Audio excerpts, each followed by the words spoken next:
नमस्कार और स्वागत है आपका आज के वीडियो में। कुछ टाइम से मैंने कपिल राज के यूट्यूब चैनल को काफ़ी ज़्यादा फॉलो किया और उनकी पर्सनालिटी को बहुत ज़्यादा देखा। तो मैंने समझने की ट्राई किया कि उनका क्या कॉम्बिनेशन रहा होगा और क्या उनका बर्थ चार्ट रहा होगा। तो मैंने थोड़ा बहुत रिसर्च किया। रिसर्च करने के बाद जो मुझे समझ में आया वो ये है कि उनका आप ऐसे समझिए कि नवंबर का जन्म है एंड 79 का। तो उसके बाद मैंने थोड़ा टाइम ऑफ बर्थ को आगे पीछे करके देखा और सही कोऑर्डिनेट्स बैठा करके देखे। तो जो मुझे ओवरऑल समझ में आया वो था कि 7 नवंबर 1979। और इसके बेसिस पे जब मैंने थोड़ा और रिसर्च किया, थोड़ा और एनालिसिस किया करके देखा कि क्या मुझे सही में बाकी सारा जो पैटर्न्स है वो सही लग रहा है। तो मुझे लगा कि हाँ, मोर और लेस आई एम कन्विंस्ड कि यहाँ पे सब कुछ ठीक है। और यहाँ से फिर I thought of taking it forward.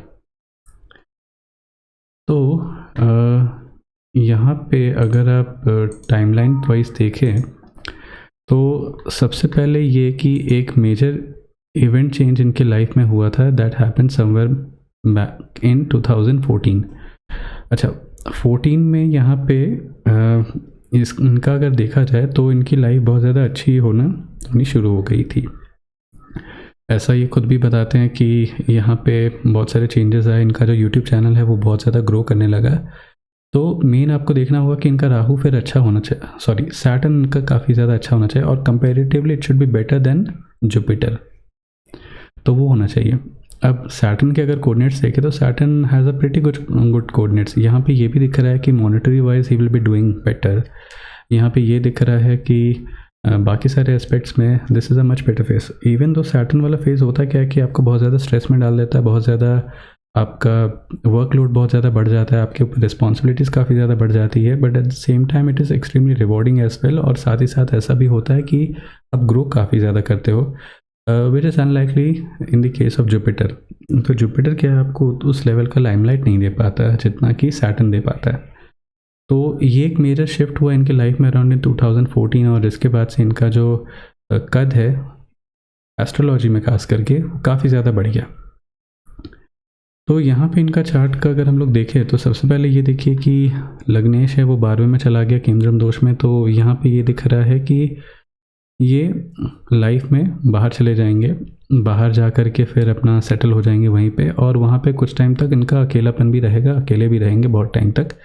But because the 7th Lord is expecting the ascendant Lord, तो ऐसा है कि इनको फिर बाहर जा कर के वाइफ भी मिल जाएगी, इनकी शादी भी हो जाएगी। तो ये एस्पेक्ट यहाँ पे है, ये पॉसिबिलिटी यहाँ पे वो दिखाई देता है। दूसरा ये कि अगर आप इनका ऐसे बात करने का तरीका या फिर ओवरऑल जो इनका चार्ट रीडिंग है वो देखोगे तो आपको ऐसा लगेगा कि he is a very free mind kind of a person. तो बहुत ही फ्रीली होकर के चीज़ों को करते, उतना ज़्यादा चीज़ों को पिन पॉइंट नहीं करते या फिर उतना स्क्रूटिनाइज नहीं करते, बहुत ही फ्री टाइप से और बहुत ही क्रिएटिव माइंडसेट के साथ ये वीडियोस बनाते हैं। तो इनके अगर आप पहले वीडियोस देखोगे which happened somewhere around in 2010-11 तब का, अगर ये जो वीडियो सीरीज़ जो ये बना रहे थे तो वहाँ पे देखोगे तो the creative liberty that he had, और जिस क्रिएटिविटी के साथ इन्होंने कंटेंट को डिज़ाइन किया था, तो उसके लिए बहुत ज़्यादा ज़रूरी है कि जो आपका चंद्रमा है वो अकेले रहे, उसके आसपास कुछ ना हो। तो वो एक इम्पॉर्टेंट एस्पेक्ट बन जाता है। तो यहाँ पे एक चीज़ मैं क्लियर कर दूँ कि इनका जो एग्जैक्ट डेट ऑफ बर्थ और टाइम ऑफ बर्थ है वो तो मेरे पास नहीं था, लेकिन जो मुझे रिलेट करने के बाद जो थोड़ा बहुत लगा कि हाँ यहाँ तक हो जाना चाहिए था, तो वो मुझे लगा कि हाँ चलो ये कर्क लगन हो सकता है। और ये भी श्योरिटी नहीं है क्योंकि खुद उन्होंने तो पुष्टि नहीं की इस बात की कि this is absolutely correct, but जो मेरा रिसर्च रहा, जो मुझे लगा देख करके, तो वहाँ से मुझे लगा कि ये होना चाहिए। अच्छा, क्रिएटिविटी के लिए एक और चीज़ है, जो आपके कोऑर्डिनेट्स है तो वहाँ पे 5-8 का जो कॉम्बिनेशन है दैट शुड बी देयर।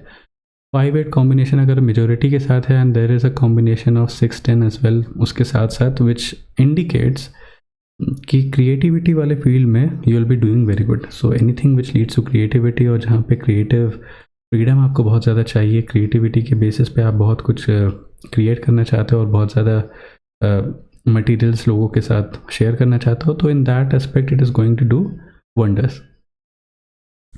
तो यहाँ पे ये चीज़ इनके चार्ट में दिखाई दे रहा था। So that is where I felt कि इट शुड बी गुड। अच्छा, एक और चीज़, ये कंसल्टेशन उतना ज़्यादा नहीं लेते। तो यहाँ पे बहुत टाइम पे मैंने इनके वेबसाइट पे देखा कि कंसल्टेशन से यूजुअली ये रिफ्रेन करते हैं। ये एक रिपोर्ट आपको बना करके दे देंगे, बट कंसल्टेशन यूजुअली कम ही रहता है। Rather than that he is a teacher, so he wants to teach astrology, लेकिन कंसल्टेशन वाइज आप कम ही देखोगे कि he is taking a lot of consultation. उसका मेन रीज़न ये है कि कंसल्टेशन आप तब लेते हो when your profession is drifted towards 8th house, और इसका एक कॉम्बिनेशन अगर आपके चार्ट में बने। अगर ये कॉम्बिनेशन नहीं बन रहा है तो चांसेस थोड़े कम हो जाते हैं कि आप उसको प्रोफेशनली परस्यू करोगे। Rather it could be a possibility that you might become a teacher in this field. तो ये एक पॉसिबिलिटी हो सकता है। अच्छा, एक और चीज़, अगर इनका जुपिटर का कोऑर्डिनेट्स देखें तो here we have a lot of 5, 6, 8। तो 5, 6, 8 और यहाँ पे 12 का हो गया, तो ये इंसान को बहुत तेज़ी से आगे बढ़ने नहीं देता। तो इंसान का ग्रोथ होता है, बट वो थोड़ा स्लो होता है, थोड़ा इजी ग्रोथ होता है उस टाइप से। लेकिन जैसे ही इनका शनि वाला फेज़ आता है तो शनि इज़ वेरी क्लियर। तो शनि वाला यहाँ पे कोई ऐसा ऑब्स्टेकल क्रिएट नहीं कर रहा। तो शनि आते आते financially he must be doing good. Financially इनके ऊपर बहुत ज़्यादा जो बर्डन था या फिर बहुत ज़्यादा इनके जो एक्सपेंसेस थे वो काफ़ी हद तक मैनेज हो जाते होंगे, और वहाँ से इनकी लाइफ काफ़ी ज़्यादा अच्छी हुई। तो यहाँ पे अगर आप एक एस्पेक्ट पे अगर देखो इनका चार्ट, तो यहाँ पे आपको समझ में आएगा कि समवेयर अराउंड ये जो फेज़ था 2010 से लेकर के 14 तक का फेज़, तो यहाँ पे इनकी शादी होती है। उसके बाद फिर इनके यहाँ पे बच्चे होते हैं, और फिर उसके बाद इनका जो लाइफ का जो ग्रोथ है that exactly happens in the Saturn दशा। तो सैटर्न यहाँ पे ये प्रॉमिस तो कर रहा है कि इस life will be much better, but same related to creativity. और सैटर्न क्योंकि इंसान के ऊपर थोड़ा भारीपन भी ला देता है। तो एक मैं आपको ऑब्जर्वेशन करने भूलूँगा, आप इनके YouTube चैनल पे जाइए और देखिए कि how has face transformed starting from 2014 till 2024। तो अगर आप देखोगे तो अधिकतर जो इनके बाल सफ़ेद हो गए होंगे, इनके बाल अधिकतर झड़ गए होंगे, फेस में जो चार्म रहता होगा समवेयर बैक इन 2014, तो वो अभी वो नहीं रहता है। तो सैटर्न का वो एक सिग्निफिकेंस होता है कि इंसान के ऊपर वो थोड़ा भारी हो जाता है, वो एक्स्ट्रा एडेड रिस्पॉन्सिबिलिटीज़ दे देता है, और जिसके कारण इंसान का हेल्थ ख़राब हो जाता है। कि Saturn is the natural significator of bad health, chronic disease वो है। और वो होगा क्यों? क्योंकि आप जो रिस्पॉन्सिबिलिटीज़ ले रहे हो that is way above your stamina, your calibre, तो उस कारण से। तो यहाँ पे ये चीज़ है। तो ये सारा सब कुछ मुझे मैच होते हुए दिखा, and that is where I felt कि दिस इज़ हाईली लाइकली कि ये उनका चार्ट हो सकता है। और इनका अगर आगे का देखा जाए तो आगे का जो फेज़ है that is very very good. यहाँ पे अब देखो तो वीनस फेज़ यहाँ पे ख़त्म होने वाला है, सन का यहाँ पे स्टार्ट होने वाला है। सन का जो फेज़ होगा that is going to be very good. यहाँ पे मॉनेटरी पर्सपेक्टिव में it is going to be quite rewarding. At the same time यहाँ पे जो मून वाला फेज़ है that is also very good. तो ये भी इनका जो स्टेटस है एस्ट्रोलॉजी वाले फील्ड में ये काफ़ी ज़्यादा नाम कमाने वाला है, काफ़ी रिवॉर्डिंग रहने वाला है। एक फेज़ जो इनके लिए प्रॉब्लमेटिक होगा which is this Saturn Rahu. तो सैटर्न राहु में क्या है कि यहाँ पे 5, 6, 8 और यहाँ पे 12 एक के साथ, विच इंडिकेट्स कि यहाँ पे इनको हेल्थ रिलेटेड मेजर इश्यूज होंगे, और शायद इनका जो कंटेंट क्रिएशन होगा उसकी क्वालिटी या फिर the way he would have communicated things that is not going to be appropriate, ऐसा यहाँ पे लग रहा है।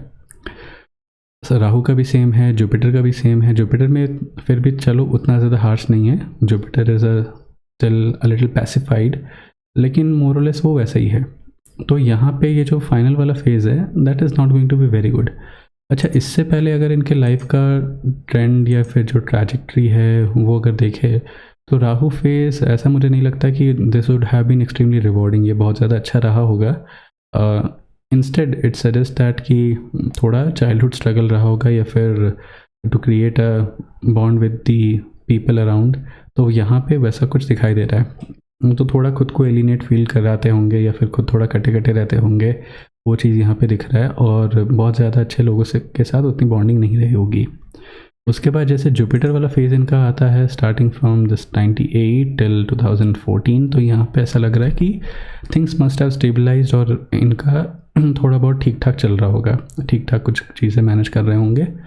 इसके बाद जा कर के जैसे ही इनका फेज़ आता है शनि वाला, सो beyond that it must have done wonders for him. तो ये है, लेकिन इसके बाद वाला जो फेज़ है स्टार्टिंग फ्रॉम 2027 एंड टिल 33, तो ये थोड़ा दिक्कत वाला रहेगा। So all in all Saturn इनके लिए बेस्ट प्लैनेट है, और this has been the best dasha for him, तो सबसे अच्छे दशा में है। उसके बाद तो इतनी ज़्यादा पॉपुलैरिटी या फिर इतना ज़्यादा फेम नहीं होगा, बट चार्ट एनालिसिस तो ये लग रहा है कि he is doing much better than would have done before और than he would be doing later. So this was my analysis, let me know how you like the video, और आपको अगर कुछ और देखना है तो we will discuss in the next video. Thanks for watching, see you in the next video, bye.